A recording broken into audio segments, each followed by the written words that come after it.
Coons. Thank you, Chairman Durbin. To Ms. Monaco, Ms. Gupta, welcome. I am so pleased that President Biden has chosen the two of you for these very significant positions, that he's chosen two such immensely qualified and experienced and principled public servants to take on leadership positions at the Department of Justice. You bring skills and expertise, experience that complement each other. Ms. Monaco, you've dedicated decades of your career to fighting to keep us safe from terrorist attacks, cyber attacks, and other threats to our national security. Ms. Gupta, you've devoted your career to protecting the civil rights and the constitutional rights and the liberties that we all cherish as Americans. So let me start with my thanks to you and your families for your willingness to continue your decades of service. You're also both bridge builders. You have earned respect from across the legal profession and from a wide array of stakeholders, including law enforcement groups, civil rights advocates, and former government officials from both parties. So I was somewhat surprised to hear you, Ms. Gupta, excoriated as, and I think I quote, an extreme and intolerant radical activist in a recent exchange in this committee. So don't take my word for it. I appreciate my experience working with you and your strong advocacy on criminal justice reform and policing reform, but I thought I'd take a moment and just read from the enormous range of letters sent in support of your nomination. From Grover Norquist, leader of the Americans for Tax Reform, a lifelong Reagan Republican, no centrist here. He wrote, I've come to know and respect Ms. Gupta through our common work on criminal justice issues. I found her strongly qualified, effective, principled, driven by a desire to seek common purpose and consensus. Later, at every step, Ms. Gupta was an honest broker, someone with an ability to understand, appreciate different perspectives, someone who sought consensus. He urges your quick confirmation. An organization, Koch Industries, known for its partisan engagement, not in support of Democrats. Their general counsel, Mark Holden, very active in criminal justice reform, wrote in strong support of your nomination. He says, I respected and admired how Ms. Gupta was not ideologically driven, but principled and solutions-oriented. Ms. Gupta, he writes later, is a principled leader who seeks to find common ground and will work with anyone committed to making the system better and more effective. I urge the Senate Judiciary Committee to proceed promptly to confirm her. Those don't strike me as the sort of letters that would be received by an intolerant, radical activist. Instead, I've seen in your work the profile of someone who is pragmatic, principled, a relationship builder in search of solutions. But again, don't take my word for it. In the very charged and difficult area of law enforcement and community relations, of criminal justice reform, the leadership of the National Sheriff's Association, which strongly supports your nomination, Ms. Gupta has an open mind and a strong desire to understand the viewpoint of each stakeholder. She's able to find common ground with law enforcement, specifically on our shared goal of supporting safe communities and halting criminal activities. We urge the Senate to swiftly confirm her. The National Fraternal Order of Police wrote an encouraging and supportive letter. She always worked with us to find common ground, even when that seemed impossible. Her open and candid approach has created a working relationship grounded in mutual respect and understanding. If confirmed, she will continue her practice of working with us to find solutions. And on the specific issues raised, the IACP wrote a letter saying you'd clearly demonstrated a deep understanding of and continued support for the policing profession. 53 current and former police chiefs or sheriffs. You've demonstrated a seriousness and willingness to understand the challenges and even dangers facing police officers. And to the specific question mischaracterized about whether you spoke in support of defunding the police, the Major City Chiefs Association and the Major County Sheriffs of America both wrote in specifically saying, you've made it clear you neither support defunding the police nor believe doing so will bring about the change our communities are calling for, the Major City Chiefs. During our meetings, the sheriffs wrote, Ms. Gupta emphasized she does not support efforts to defund the police, but rather a desire to provide resources to improve the criminal justice system. A remarkable breadth of support and encouragement reflecting a decades-long career of building bridges, of listening to people from other backgrounds and perspectives and making real progress.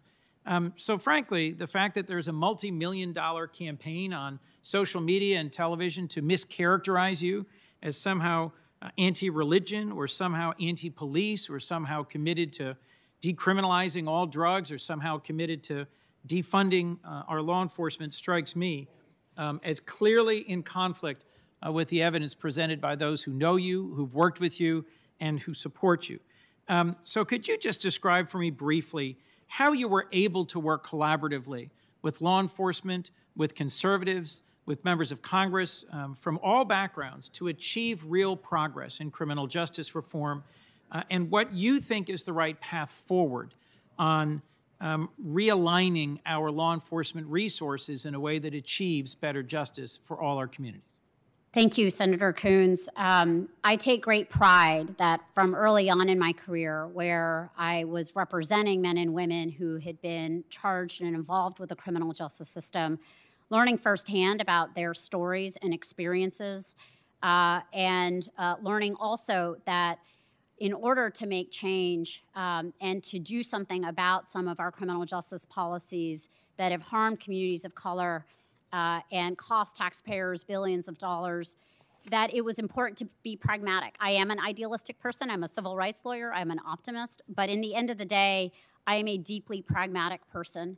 I see the humanity in everyone. And I was very eager when I started to meet with conservative leaders that may have been animated to come to the table for different reasons, but where we had strong alignment about the problems of government overreach, of the problems in communities around misspent dollars, and the devastation that had been wrought in some communities by policies of mass incarceration, to work with these leaders and a diverse set of leaders. When I was at the Justice Department, I remember after the Justice Department had released the Ferguson report documenting how fines and fees were being used to target African Americans in Ferguson, Missouri, I had lunch with Grover Norquist, and we were talking about this and remarking about how in so many ways the kind of scourge of the criminalization of poverty right now feels like a taxation on the poor.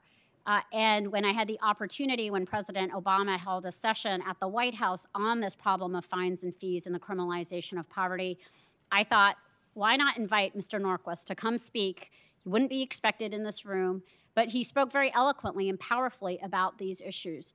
I have worked in the middle of difficult crises with police union leaders, with law enforcement chiefs, with mayors, that are struggling with communities and communities of color that are hurt because of violence on these very tricky issues. And to me, honestly, Senator, one of the greatest honors that I would look forward to if I was able to return to the Justice Department would to double and triple down on these relationships and on this work. I think our country continues to be embattled on these issues, and it would be that ethos that I would bring, and I would want to ensure that law enforcement has the resources it needs to do what it needs to do to have the trust of the communities they serve. Thank you very much, Ms. Gupta. If I might, Mr. Chairman, just one last question.